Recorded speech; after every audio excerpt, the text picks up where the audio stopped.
You ask Tiger to solve.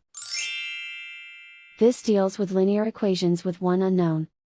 The final result is y equals -7/9. Let's solve it step by step. Simplify the expression.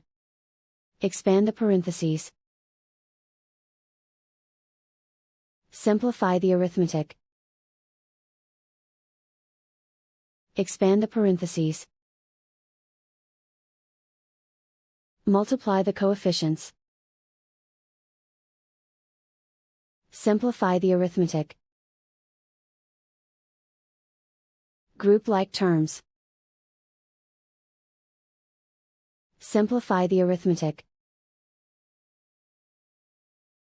Group all y terms on the left side of the equation. Subtract 12y from both sides. Group like terms.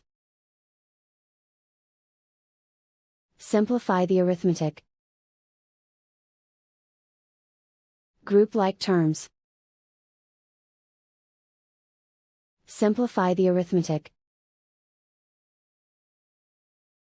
Group all constants on the right side of the equation. Add 6 to both sides. Simplify the arithmetic.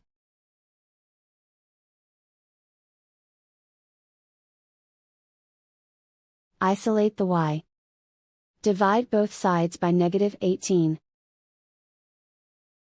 Cancel out the negatives. Simplify the fraction. Move the negative sign from the denominator to the numerator. Find the greatest common factor of the numerator and denominator. Factor out and cancel the greatest common factor. And so the final result is y equals -7/9.